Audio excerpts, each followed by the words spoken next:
My title is The Watery Edge, and it's a working title because I don't quite like the way that sounds. It's a little insidious. But it gets at what I'm interested in and what I'm trying to work with in my course, and that is, to back up, a lot of you don't know me because I'm a dual degree student in landscape architecture and architecture. I went away on the Branner, and so I really don't have a class. So, but that dual degree nature means that I'm really interested in the interface between landscape architecture and architecture. And my Branner really tries to investigate this overlap space. And although I really concentrated on rivers for this year, I think that that my themes that I'm exploring are a little more broad. So the thing about rivers that interests me is that the water's edge is a fuzzy space. It's because of tidal action, because of ebb and flow, because of floods, because of land recession. The water's edge, where the water touches the ground, isn't a definite edge, and it fluctuates. And assuming that dry land is more valuable than wetland, there's a contest about that land. It's hard to market, it's hard to record it, and therefore it's variable in the sense that people have to claim it. And I'm interested in how that space, that ambiguous edge of the river, where the river meets the city, how that gets claimed by governments, by groups, and by individuals. So hopefully I'll make that more clear as I go on. Went around the world, looked at about 36 cities for more than a day, but really focused in on 6 main cities that I stayed in for about 2 weeks, 2 to 3 weeks, for up to a month. And a lot of this information, or a lot of what I'm going to skip is actually in the exhibition. So I hope everyone makes it to the exhibition because I think that's where a lot of my analytical work is. And I mainly just want to talk about a couple of themes with this section. Up on the screen, top left, you have Osaka. Then I went to Cairo. All the way to the right is Barcelona. Down here is Buenos Aires, Sao Paulo, and Varanasi. And these are the main kind of thematic cities. And I chose each one of these cities because they, with the urban, their position on the water, the way that they have an urban river is different in every case. And these are just kind of geological explorations of how the water works in the city. Water is obviously the magenta. So you have floodplain cities. You have cities that are at the base of big watersheds. You have meandering rivers. You have fast rivers. You have deep rivers and broad rivers. And I think that variety is really important because each city has really different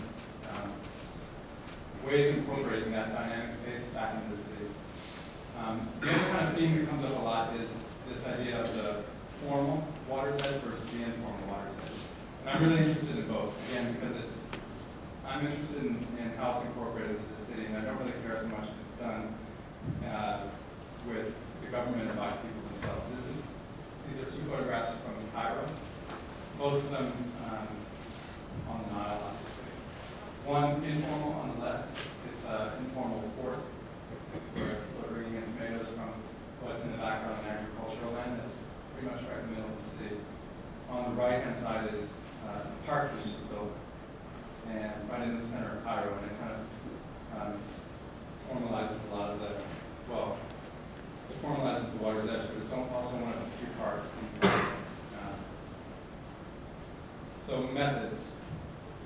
Obviously I did some sketching, but really my focus was in understanding the section and doing a lot of measurement drawings and really trying to record how the cities approach the water technically, and I took a lot of notes which really amount to just numbers, really trying to understand things like porosity and how you, taking a walk along the river's edge, how do you measure some of these kind of ineffable qualities? Because again, I'm interested in that the negotiation of that space, and if the dynamism of the river, of that ecosystem, infects public space alongside the river.